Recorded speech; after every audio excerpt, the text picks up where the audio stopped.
Iran just handed absolute power to a man who has never held public office, never given a public speech. His name is Mojtaba Khamenei, and he is now the most dangerous unknown leader on earth.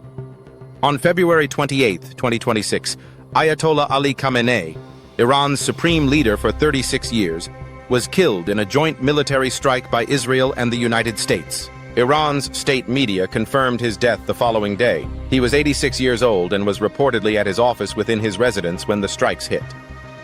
Khamenei had ruled Iran since 1989, inheriting power after the death of the Islamic Republic's founder, Ayatollah Ruhollah Khomeini. Under his rule, he consolidated control over the military, the judiciary, state broadcasting, and all major strategic decisions.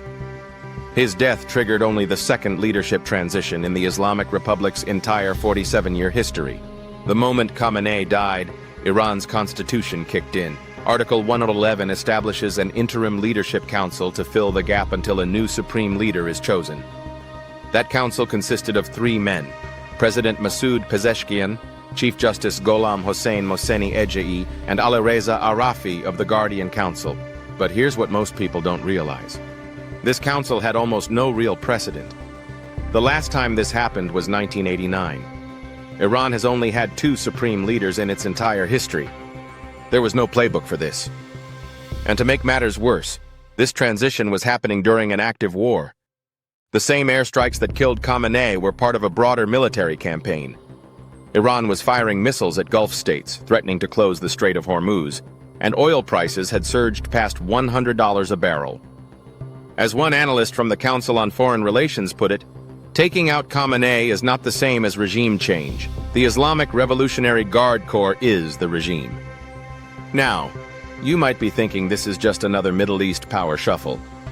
But what happened next is something Iran's founders explicitly tried to prevent. Stay with me.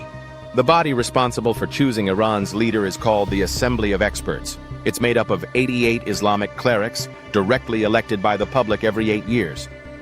But here's the catch. Before anyone can even run for the assembly, they must be vetted by the Guardian Council.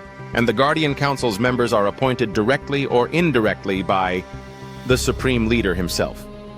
So the Supreme Leader effectively controls who gets to pick the next Supreme Leader. It's a closed loop. According to Iranian journalist and analyst Nagar Moshtahedi, Khamenei spent years building this system to be shockproof. As Behnam Ben Taleblu told Iran International, the Islamic Republic is not a one-bullet state.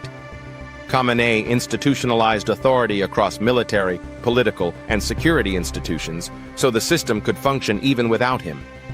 Before his death, Khamenei reportedly nominated 3 senior clerics as potential successors. The New York Times identified them as Gholam Hossein Mohseni Ejei, Asghar Hijazi, and Hassan Khomeini, the grandson of the Republic's founder.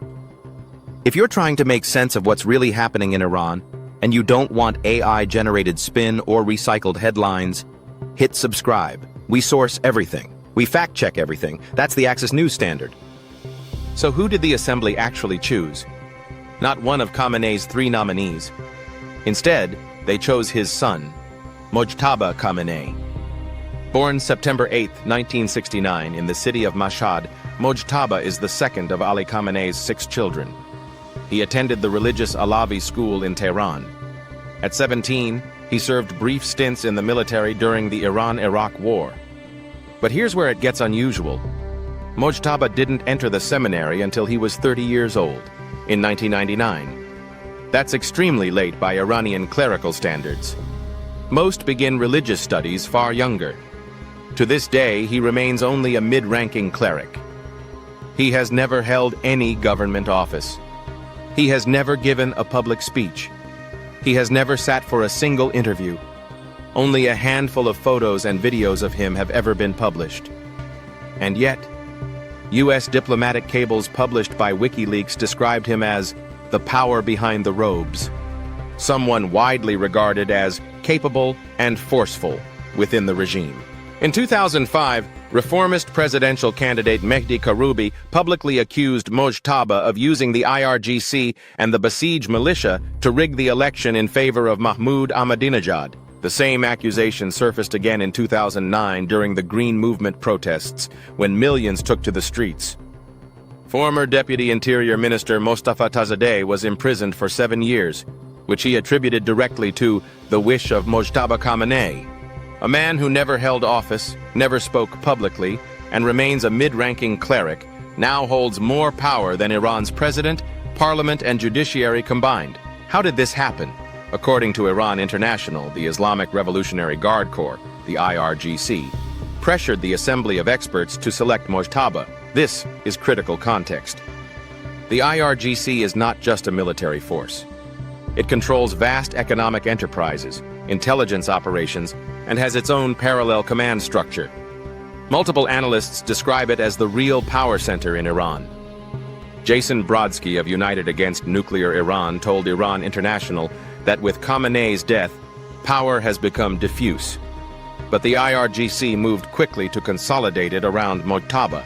On March 3rd, the assembly held an online meeting, a first in its history, reportedly because their headquarters in Qom had been bombed in the ongoing airstrikes. By March 8th, the decision was announced: Mojtaba Khamenei, with at least 57 of 86 votes. This is deeply controversial. The Islamic Republic was founded in 1979 by overthrowing a monarchy. Its entire ideology rejects hereditary succession. The supreme leader is supposed to be chosen for religious standing and proven leadership, not bloodline.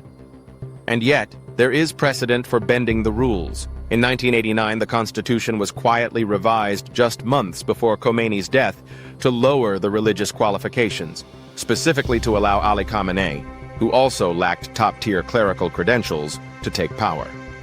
So what happens now? 3 things to watch. First, Mojtaba is an immediate assassination target. On March 4th, Israeli Defense Minister Israel Katz stated publicly that whoever is chosen as the new supreme leader would be, quote, an unequivocal target for elimination. On March 8th, the day Mojtaba was announced, the Israeli Defense Forces posted a message in Persian warning that they would, quote, continue to pursue every successor. Second, Iran's internal divisions could deepen. Many Iranians see this as a monarchy in disguise. The BBC reports that Mojtaba lost his father, his mother, and his wife in the strikes, making him unlikely to seek reconciliation with the West.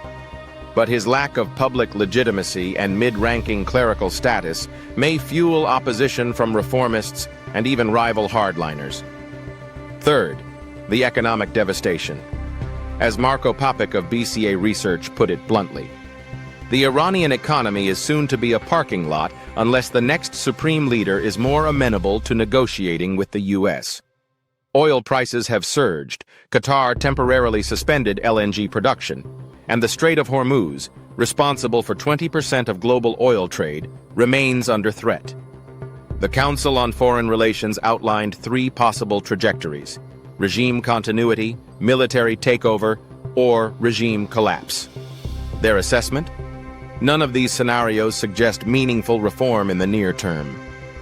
Iran has a new supreme leader, a man the world barely knows, installed under pressure from the most powerful military force in the country during an active war, with a foreign government publicly promising to kill him.